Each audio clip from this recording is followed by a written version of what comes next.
All right, so this is the walk in that inning. This pitch is a high fastball, so um, it shows the most exaggerated form of the timing issue. All right. So we always go to foot strike, and then where is the arm at foot strike? All right, foot's in the air. It's coming down. Just touch the ground, and your arm's already up at 90, but your shoulder is already. It's probably facing out this way already. All right, so you're opened up early. Weight enters the front leg, and your shoulder's already open. All right, so you're not getting much separation. The reason for that, you said you were focused on staying in this back hip. What it's going to cause you to do, instead of going down the mound like that, you're going to work your way out.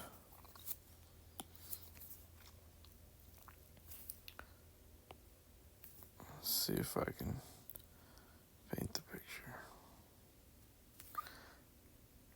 Because we're so far away, it's tough to see the detail of your angles, but from my point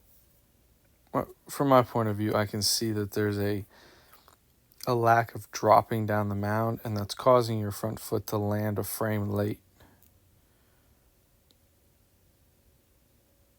which is causing your front shoulder to be open early whenever your front foot lands. So again, instead of coming to this position and going, you might be turning your butt too far towards the catcher.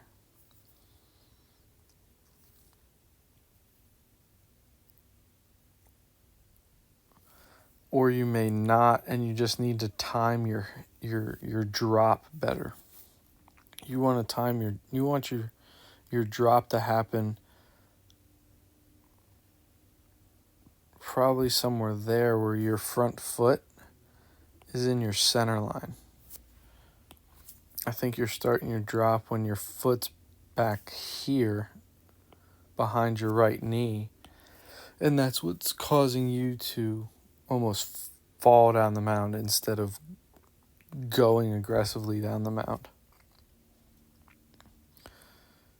Once you get your hips back to neutral, then you drop, and you can kind of use the slope of the mound to gain momentum towards the catcher. It looks like what you're doing is you're getting into the back hip, but you're trying to go forward while you're still in the back hip.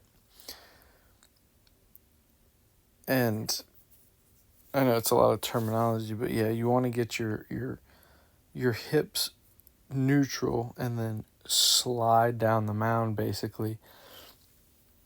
But you can't do that if you start to go down the mound with your left foot behind your right knee, because you're going to fall off balance, and it's like you're going to topple over towards the catcher instead of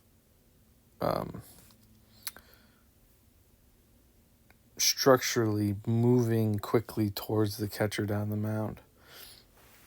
So play with the waiting longer to hit to squat, and I would stick with that right now. So yeah, if that's your center line, don't start your motion towards the catcher until the foot gets past that line. Now go towards the catcher. See how far you are in front of that line. I think it's throwing you off balance. And the focus of staying in that back hip as long as possible might have caused that those hips to shoot forward too much. But ultimately, you're open at landing and flip up. The arm finally flips up there, and you can see how open your front shoulder is.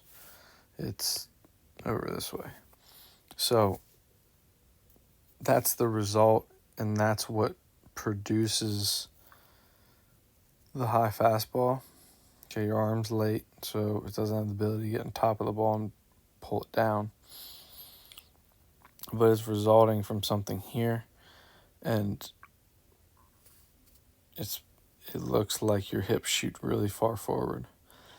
And like I said, it's either you have to time the foot better or you have to not close off as much. That's something you'll have to tinker with to figure out. But you can't, under the physics of gravity and balance, if that left knee is back behind your right knee and you're starting to go forward towards the plate, you're going to basically fall down the mound and then immediately have to start to open up. You want your hips pointed at the catcher as you're going down the mound. So, just say it one more time. Either wait until the front foot gets in front of the back knee to drop and go forward, or don't close off as much and then ride the slope.